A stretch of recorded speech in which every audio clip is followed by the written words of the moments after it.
안녕하십니까. 자비도량 주지노입니다. 오늘의 본문은 이 아란 성인에 대해서 말씀드리겠습니다. 불교를 공부하면 아란이라는 말을 많이 사용하게 되는데요. 예불문에도 보면 1200제대 아란 이러한 말이 있지 않습니까? 아란이 뭔가 이거에 대해서 오늘 설명을 드리도록 하겠습니다. 아란은 무쟁삼매라고도 하며 또 이욕, 욕망을 여였다 이렇게 말합니다. 그리고 아란나행을 좋아한다 이렇게 설명드릴 수가 있는데요.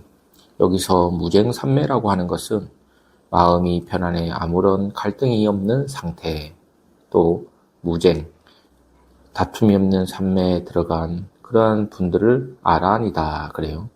그리고 이욕, 욕망을 다 여인 분이 이 아란입니다. 그러면 불교에서 이 아란을 설명할 때 세 가지로 설명을 합니다. 첫째, 아란을 무적으로 번역을 합니다. 없을 무자에 도둑적자, 도둑이 없다 이런 말인데요. 그러면 이 도둑이라는 게 뭐냐 하면 중생의 번뇌입니다. 번뇌를 도둑에 비유를 했습니다.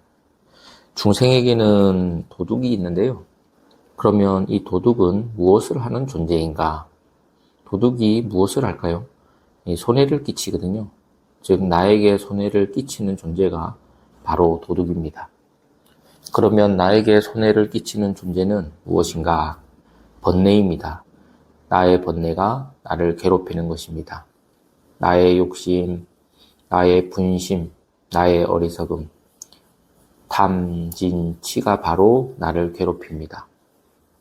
본인이 어리석은데 누구를 원망하겠습니까? 보통 눈에 콩깍지가 씌었다 이런 말 하지 않습니까? 누가 콩깍지를 덮었는가? 누가 콩깍지를 씌었는가? 본인 스스로 콩깍지가 씌었지 누가 덮은 게 아니거든요. 둘이 좋아서 연애해서 만나서 결혼을 했는데 나중에 잘못 결혼했다고 원망을 하지 않습니까? 그러면 여기서 누구를 원망하겠습니까?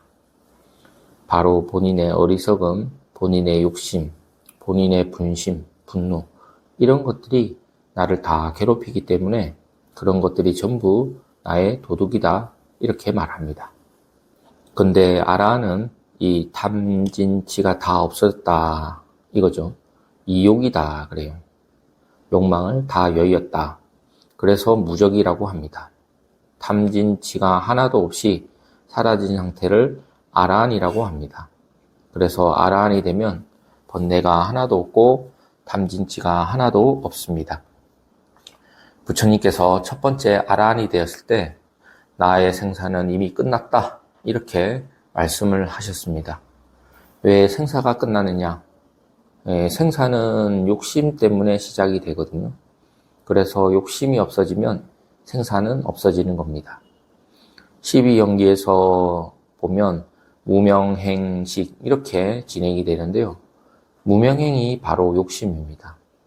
그리고 명색이 나오는데 명색에서부터 태어나는 그 생이 시작되는데 처음으로 돌아가서 그러면 생각해보면 이 무명이라는 게 없어지면 명색도 없어지고 명색이 없어지면 생도 없어지는 겁니다.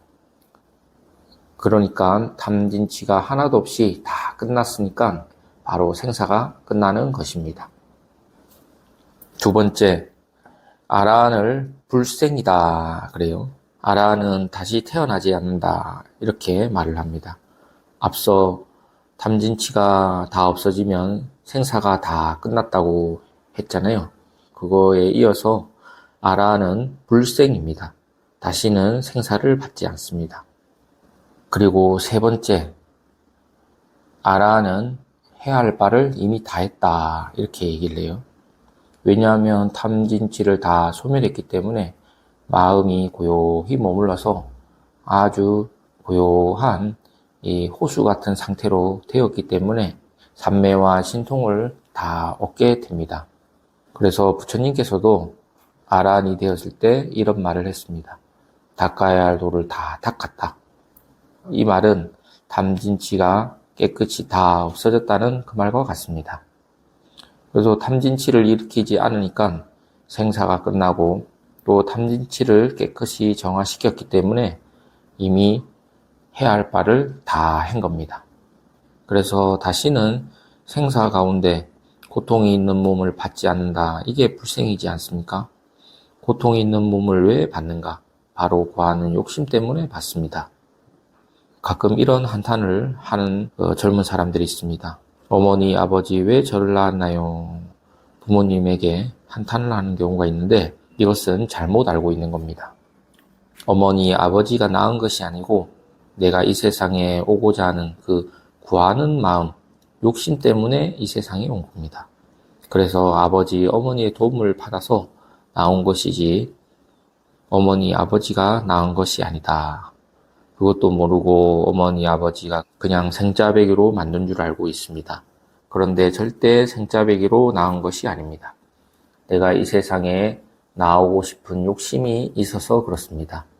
구하고자 하는 마음이 있었습니다. 그 구하고자 하는 마음이 있었기 때문에 부모의 도움을 받아서 여기 이 세상에 나온 겁니다. 그래서 자기업, 자업자득, 자작작수 이런 말이 나오지 않습니까? 이러한 것은 꿈에도 모르고 단순히 부모님이 나를 낳았는데 그것도 잘 낳지 못하고 근사한 부모가 아니어서 부모를 원망하는 거죠. 이것만큼 어리석은 게 없습니다. 항상 자업자득, 자작작수, 자기업을 항상 생각해야 됩니다. 그것을 보지 못하기 때문에 자꾸 구하는 욕심이 생기고 거기서부터 모든 것이 따라오는 것입니다. 그렇기 때문에 아라는 다시 생사를 받지 않습니다. 왜냐하면 탐욕을 끊었기 때문에 그렇습니다. 그래서 불생이다 이렇게 말을 합니다. 그 다음에는 아라한을 응공이다 그래요.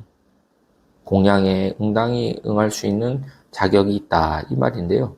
응공이라고 하는 것은 생사를 벗어났기 때문에 생사를 벗어나지 못한 사람들로부터 공양을 받을 자격이 있다고 하는 겁니다.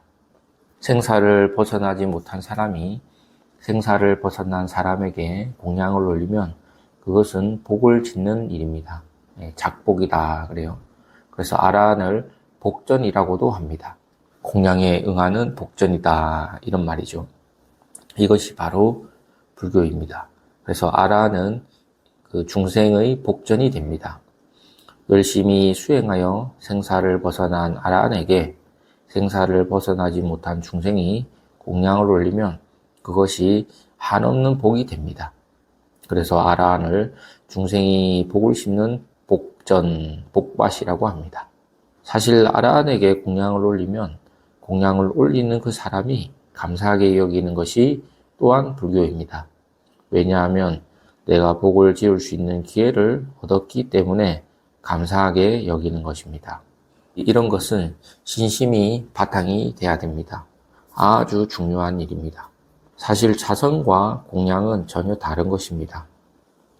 그러면 어떤 것이 자선이고 어떤 것이 공양인가? 자선이라고 하는 것은 내가 선행을 베푸는 입장이고 공양이라고 하는 것은 내가 복을 심는 입장이다. 복을 심는 사람이 고마운 마음을 일으키는 것은 당연한 것입니다. 그래서 이 불교에서는 이 보시공양을 아주 중요하게 여깁니다. 부처님께 보시공양을 올리고 또 스님에게 이렇게 공양을 올리는 것이 바로 내가 복을 짓는 일이다, 작복하는 일이기 때문에 매우 중요합니다. 내가 어디 베푸는 것이 아니라 내 스스로 복을 심는 일이기 때문에 아란에게 공양 올리는 일이 중요합니다. 그렇기 때문에 이 아란은 탐진치, 삼독을 여의고 모든 일을 다 마치신 분이기 때문에 그런 분에게 공양을 올리는 것은 아주 중요하고 또 그러한 공양을 받을 자격이 되시는 분이 바로 아란입니다. 그래서 오늘은 이 아란에 대해서 간단하게 설명을 드렸습니다. 그러면 다음 시간에 또 뵙겠습니다. 공지사항이 있습니다. 자비도량에서 서가모니 부처님 조성불사가 있습니다. 그리고 8월 6일부터 화엄성중 100일기도 입제가 있습니다. 화엄성중 100일기도에 동참하신 분들께 별 다란이와 축소한 신중탱화를 선물로 드리도록 하겠습니다. 자녀분들의 학업 성취 또는 대학 입학 시험, 그리고 자격증 공무원 시험, 그리고 사업, 즉 현세의 이익과 건강, 심신 건강이라든지 이 심신 안정을 발언하는 그러한 기도에 아주 영험이 있는 기도입니다. 이 화엄성중 100일 기도에 동참하셔서 여러분들의 가정의 평안과 안락이 깃들고 또 원하는 바가 소원 성취되시기를 진심으로 기도 축원 드리도록 하겠습니다. 자세한 내용은 종무소에 문의하시면 되겠습니다.